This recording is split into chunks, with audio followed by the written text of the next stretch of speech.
well, it gives us a feeling of self-esteem and pride. We feel like a winner. But if we do things in an average way, it doesn't give us anything. You notice that? It doesn't give us anything. We do it in an average way, it doesn't give us anything. But if we do it in a really exceptional way, it makes us feel wonderful about ourselves. You see, you don't have to be a quantum leap different from somebody else. You just have to be a little tiny bit different in the critical areas that make a difference. And you can achieve that simply by making it a goal, setting it as a goal, and working on it. You can become anything that you want to become. The harder you work, the better you get. The harder you work, the better you get. You know, in our society there's a lot of controversy over why should I work so hard for my job. The fact of the matter is that less than 5% really succeed. That's less than 5% of the population really succeed at life. Of 100 people working today, only 1 will be wealthy when they retire. 4 will be financially independent, 15 will have some savings, 80% will be broke and dependent upon charities and pensions. Only 1 or 2% of people in each generation really makes it in life. And in every single study, those people who make it are those who work hard, hard, hard. And if you think that it's hard to be successful, try being a failure. Try coming to the end of the trail with no money, dependent upon pensions, and you don't know what hard is until you try living like that. But if you work hard, the average self-made millionaire in America works 12 to 13 hours a day, works about 60 to 65 hours a week. I'll tell you this with regard to hard work, that in our society, you only work 8 hours a day for survival. Everything over 8 hours is for success. If you're only working 8 hours a day, you better have a rich uncle, or you better have somebody else who's going to take care of you, because 8 hours a day only gets you survival in our society. Because it's so competitive that somebody else is working 9, they've got an edge on you. Somebody else is working 10, they've got a bigger edge on you. Every hour over 8 that you invest is an investment in your future, is an investment in your success. And if you put in the hours over 8, whether it's studying or reading or working, if you put in the hours, it will pay off, and it will pay off in spades. It's like throwing seed in the ground. When you throw a seed in the ground, the plant that comes up is not just one seed, it's hundreds of seeds. There's a crop that you put in, but you must put the seed in the ground first. The market only pays excellent rewards for excellent performance. It pays average rewards for average performance. It pays below average rewards for below average performance. And I talk to men and women all over America who are unhappy, and they're sad, and they don't like their work, and you know why? It's because they're not good at what they're doing. Well, let me give you a couple of key points. First of all, you'll never have a feeling of self-esteem and self-worth. You'll never feel wonderful about yourself until you know that you are good at what you're doing. Number 2 is if you do not love your work enough to want to be the best at it, get out of it the way you would get out of a burning house. Do not stay at a job that you do not love, because it is the high road to failure, dissatisfaction, frustration, and unhappiness in life. Develop a sense of urgency. A sense of urgency is a quality that is possessed by only 2% of the population. 2% of the population do things fast. 2% of the population have a bias for action. Imagine if you owned a company and you had 2 people in the company, and both of them were reasonably well talented, both of them were doing reasonably well, except one person had a sense of urgency and did things fast. And every time you give them something to do, they took it and they ran with it like a ball player catching a fumble and running for the goal line. The other person got to it after lunch, or maybe next Monday, or no rush, week's almost over, Thursday afternoon, and so on. Which one would you give additional responsibility to? Which one would you promote? Which one would you spend money training? Which one would you send to places where you needed help? It's always the person with a sense of urgency. The Gallup organization that just did a wonderful book called The Great American Success Story, they surveyed 1,500 people in Marquis Who's Who in America, 1,500 of the most respected men and women in America, and they asked them, what do you consider to be the most important single quality of success? And they agreed almost unanimously on common sense. Just common sense. Good common sense. As my friend Charlie Jarvis says, the average person has an enormous amount of common sense because they haven't used any of it yet. You can train your mind to have common sense. You can train your mind to think things through before acting. In my experience, action without thinking is the cause of every failure. Action without thinking is the cause of every failure. And common sense comes from taking the time to think things through before you act. Listen to your intuition. Your intuition is one of the best guides that you possibly have. You know from some of the other work that we've done is that each person has inside them an intuitive sense which will always give you the exact right answer for you. They've done some studies between men and women. When they test women's intuition, you've heard of women's intuition, everybody's heard of women's intuition, they find that when you give men and women tests and they're asked to answer on the basis of their intuition, men's intuition is equally as accurate as women's intuition. The only difference is that in real life, women have the intelligence to listen to their intuition, which is why they're smarter than men. And men do not listen to their intuition. Instead, they override their intuition because they're trying to get something they want the fastest and easiest way, even if their gut feeling says don't do it. Your intuition will always give you the most accurate answer for you. It's almost like an inbuilt computer that will take all of your life experience and knowledge and everything going on around you and give you exactly the right answer. So listen to your intuition. Learn from your setbacks. This is one of the characteristics of high-performing men and women, is that every single time they have a problem or a difficulty, they sit back and they dissect it and they learn everything possible from it. They try to develop general principles. From each setback, they say, what is the valuable lesson I can learn? So you take a look at everything that has happened to you, take a look at the very most difficult experience that you're in right now, and ask yourself, what is the most valuable lesson I can learn from this experience? And believe me, if you look for the lesson, in the Bible it says, seek and ye shall find. It doesn't say seek and occasionally you might find something. It says, seek and ye shall find. If you look for the valuable lesson or the seed of an equal or greater advantage or benefit in every difficulty, you will find it. It's always there. And I love the line from Socrates that says, the unexamined life is not worth living, which means that the life where you do not take the time to reflect on your experiences. Aristotle said that wisdom is an equal measure of experience plus reflection. And the reason so few people have wisdom is what they have is experience, but they never take the time to sit back and reflect on what's happening to them, reflect on what they're learning. How many people here have seen people get out of bad relationships and get immediately back into bad relationships? Or get out of a lousy job and immediately join a company and get into another lousy job? What is the natural thing that people do? They get fired or laid off from a job, they quit, they go down the street, they look for what? Another job exactly like it. The hallmark of creativity is curiosity. The hallmark of ignorance and stupidity is the cessation or stopping from asking questions. And I've worked with some of the brightest men and women in this nation, and I find that the smartest people of all, the ones that have the greatest education and the most experience, are the ones who ask the most questions. They ask questions almost as if they were children, but they never stop asking questions. They're very open and flexible, and they have the ability, once they learn a new piece of information, to drop what they're doing if the new information contradicts it and do something else. Do you know what most people do? Most people keep on doing what they're doing until they run into a wall. As they say, the more you do of what you're doing, the more you'll get of what you've got. Someone pointed out to me not long ago, and I think it's very true, is that all changes in our life come with the input of new information. That if we do not have new information, we keep on doing the same thing forever as the result of inertia. And creative people are always looking for faster, better, easier, cheaper, newer ways to do things. Remember, 80% of everything that we are doing today in our general business will be different 5 years from now. 80% of the products that we use, the food that we eat, the cars we drive, the music we listen to, the movies we go to, even the streets we drive on, 80% of everything will be new in 5 years. That's how rapidly things are changing. According to the research, all you need is an idea that's 10% new to start a fortune. An idea that's 10% new. As a matter of fact, an idea that's more than 10% new is probably too new for the average consumer to accept it. An idea that's 10% new. How many times have you been going about your daily business and you see the need for a product or service? And you say, now I wonder why somebody doesn't produce that.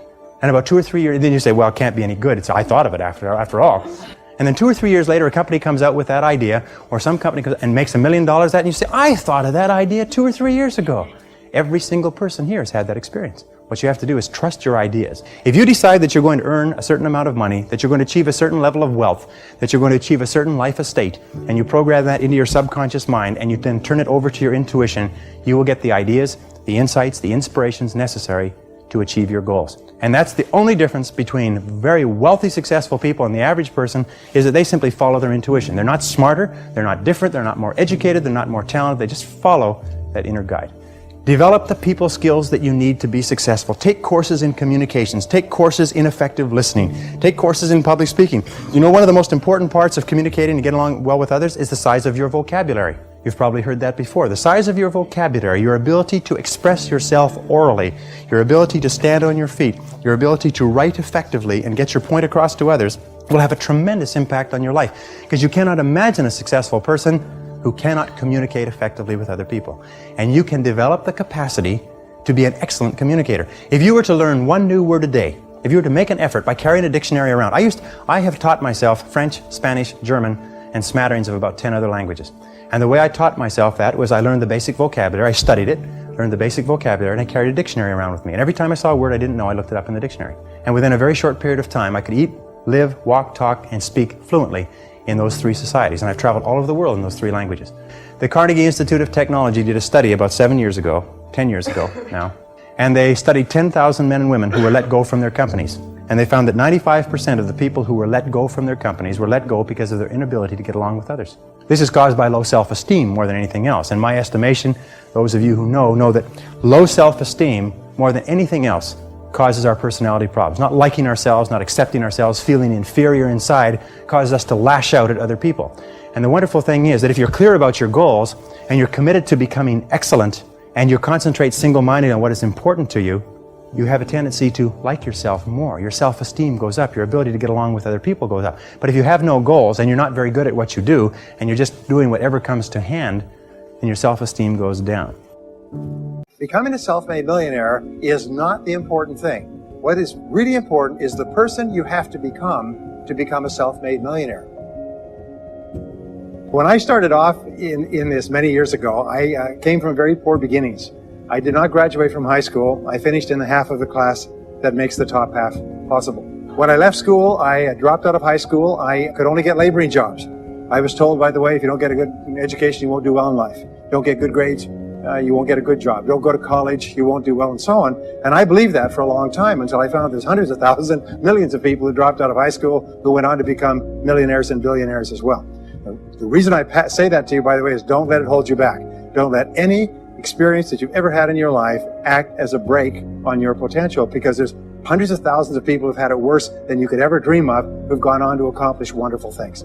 So I worked at laboring jobs for several years. I worked in construction. I worked on farms and ranches. I worked in factories putting nuts on bolts hour after hour. And one day, in a state of frustration, I began asking this question: why is it that some people are more successful than others? So I began asking other successful people, what are you doing differently from me? And they told me, and I did it, and I got better results. I got into sales when I could no longer get a laboring job. And in sales, I noticed that one of the guys in my company was making 10 times as much as anybody else. And he was selling the same product out of the same office at the same price to the same people under the same conditions. And he was making 10 times as much as anybody else. So I went and asked him, what are you doing differently from me? And he told me, and I did it.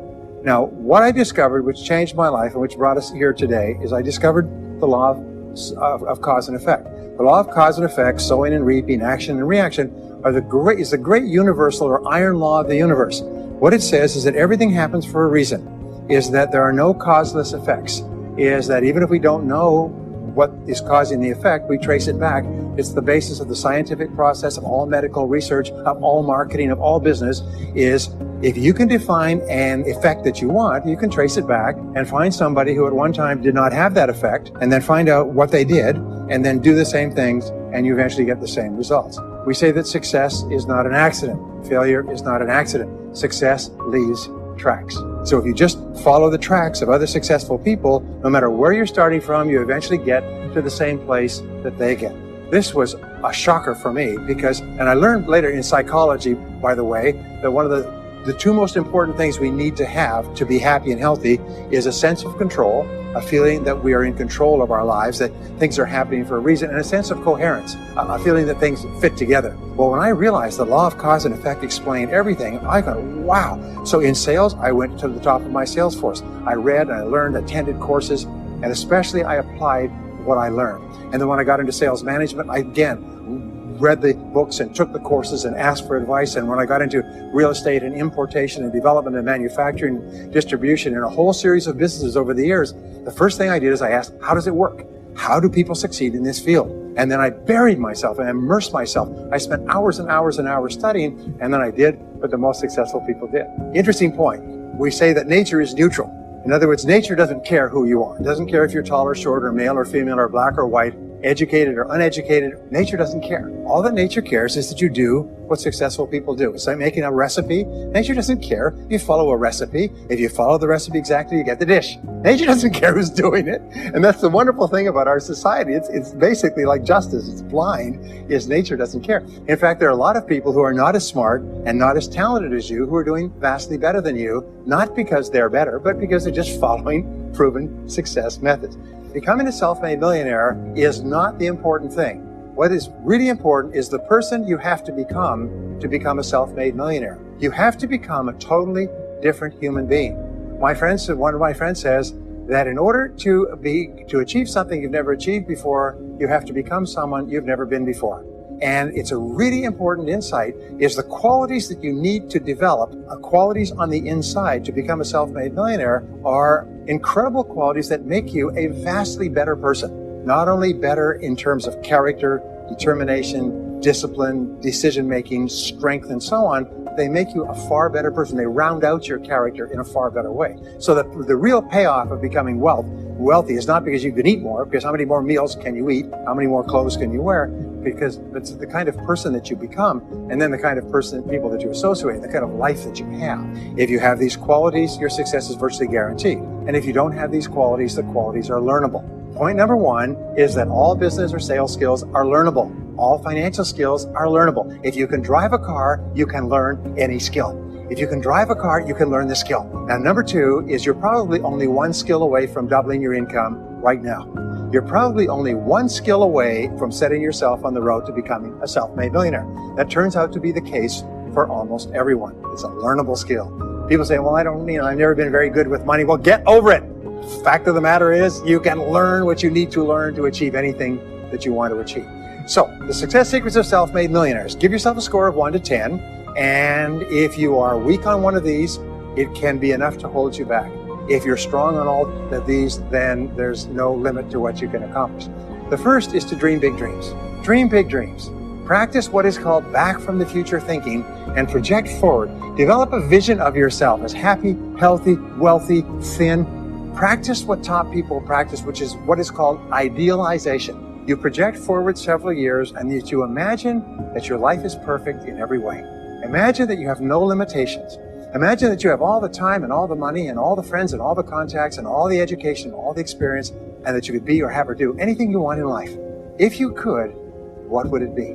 If your life were perfect in 5 years, what would it look like? How much would you be earning? How much would you be worth? What kind of a family life would you have? What kind of health would you have? What kind of car would you be driving?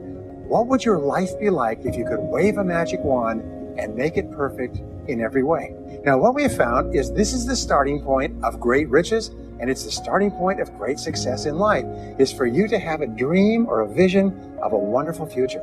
Number two is to do what you love to do. Whenever you find people who are really successful in life, they're people who do what they love to do. They love their work. The great rule for success in life is to find something that you love to do and then find a way to make a living doing it. Now, when you find what you love to do, it'll be something that gives you energy, it motivates you, it enthuses you. It's probably something that you were meant to do from the time you were born. And when you ask self-made millionaires, what sort of work do you do? They'll often say, I've never worked a day in my life. I just do what I like to do.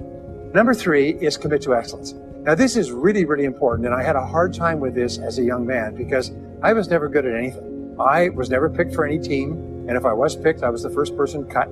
I got lousy grades in every class. I got fired from multiple jobs. I even got fired from a job pumping gas once.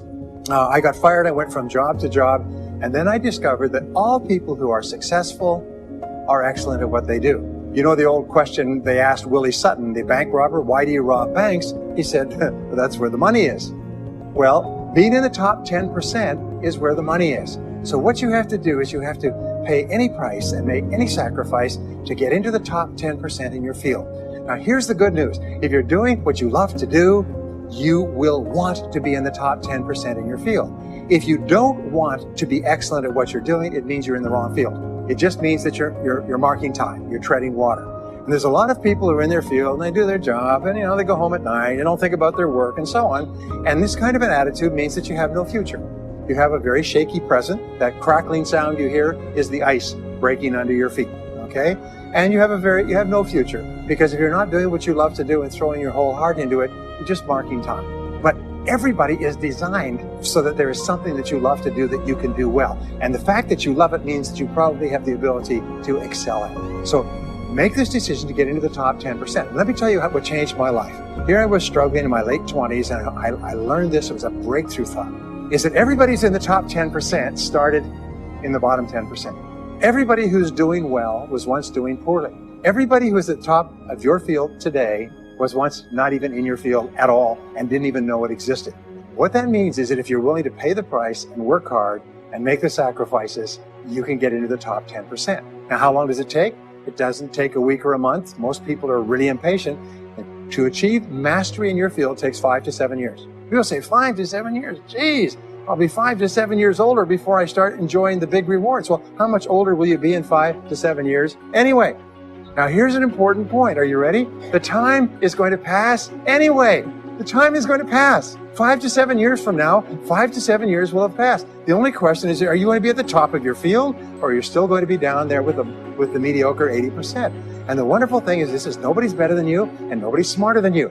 If anybody else is at the top of their field, it means that you can be at the top of your field. Just go to them and find out how they got there, because they started at the bottom. Now, it may take longer for some people and less for others, but everybody who puts one foot in front of the other and keeps moving eventually gets it. And that's where all the rewards are. Not only that, that's where all the joy in life is. When you're really good at what you do, you feel wonderful about yourself. You're respected and esteemed by everybody around you. You can write your own ticket. You can open any door when you're good at what you do. Because you get up in the morning and you know you're good. And that is more important than the rewards that go with it. The next key is to develop your unique talents and abilities.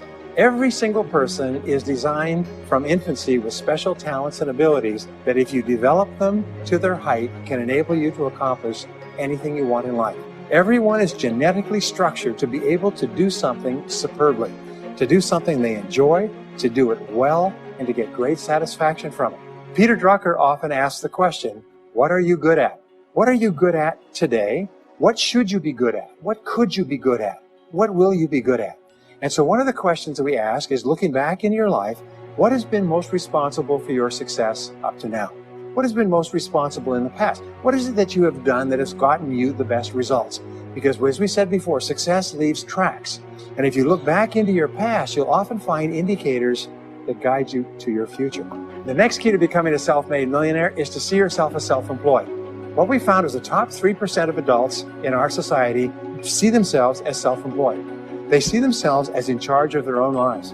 When I started off my career as a young man, I was 21 years old, working as a construction laborer, living in a one-bedroom apartment, broke, taking buses 2 hours every morning to get to work and buses 2 hours to get back. I still remember that, and I still remember a light going off one evening. I was sitting there in my little apartment, in my little kitchen alcove, and I suddenly realized that I was responsible, that I was in charge of my own life, that no one was coming to the rescue. And it was one of the great turning points in my life. So what you find is that all exceptional people are highly responsible people. They look upon themselves as self-employed. Sometimes I'll ask an audience, I'll say, how many people here are self-employed? And some people will raise their hand and some won't. I'll say, now what's the true answer to this question? And the true answer is that everyone is self-employed. The biggest mistake you could ever make is to ever think you work for anyone else but yourself. Even if someone else signs your paycheck for you all your life, the most valuable people in any organization are the people who treat the company as though it belongs to them. They see everything that happens as affecting them personally. They're not the 9-to-5ers, the no-hopers that say, I go to work, when I'm not at work, I don't think about my work. These people, somebody has told them that's a clever way to think. It's the way losers think. Winners think about their company, and when they're not there, they think about how they can do it better. When something happens in their company, they take it personally because they see themselves as highly responsible. As a result, they're paid more, they're given more educational opportunities, they're promoted faster, and these are the people that eventually, like cream, rise to the top of every organization and every industry, the top 3%. The next key to becoming a self-made millionaire is to develop a clear sense of direction. Developing a clear sense of direction means that you need to become intensely goal-oriented. We find that all successful people are goal-oriented. There's an old saying, you can't hit a target that you can't see. You've got to know what you want in every area of your life. Some years ago, I worked with the Hunt Oil Company in Texas. The Hunt Oil Company was founded by H.L. Hunt, who became the wealthiest self-made multi-billionaire in the world. At his peak, he owned 200 companies and had a royalty income of $3 million a day. Most phenomenal man, by the way. And he was interviewed by a friend of mine on television before he died in the early 70s. And he was asked, what are the secrets to success?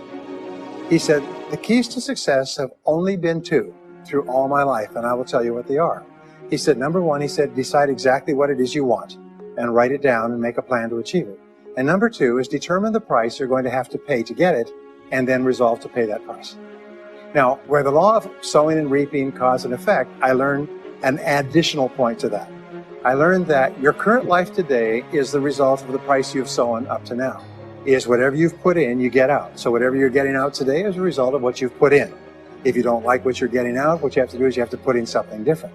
What I found is this, is that life is always just in the long run. So therefore, life says this, is there's a price you have to pay, and there's two qualities. First of all, you have to pay the price in full for your success of study, preparation, hard work, and so on. And second of all, you have to pay the price in advance. You don't get it afterwards. The way the world works is first you put in what you need to put in, and then you get out the rewards. So you have to ask yourself, what is the price that you have to pay to achieve the success that you desire? And you have to write it down and make a plan and work on it every day. Next is refuse to consider the possibility of failure. It's the most amazing darn thing is that the fear of failure is the greatest single obstacle to success in adult life. And it's not failure itself, because each one of you is a professional failure. Each one of you has failed over and over and over again. Isn't that true? All of us fail. All human beings fail over and over. 9 out of 10 things that we try don't work out the way we expected. We have failures in relationships and in jobs and in careers and investments and everything. It's not the failure that holds you back. The failure makes you smarter. We say that it is the fear of failure, not failure, that holds you back. And the way that you overcome failure is you never consider the possibility of failure. The rule is this, is there's no such thing as failure, there's only feedback.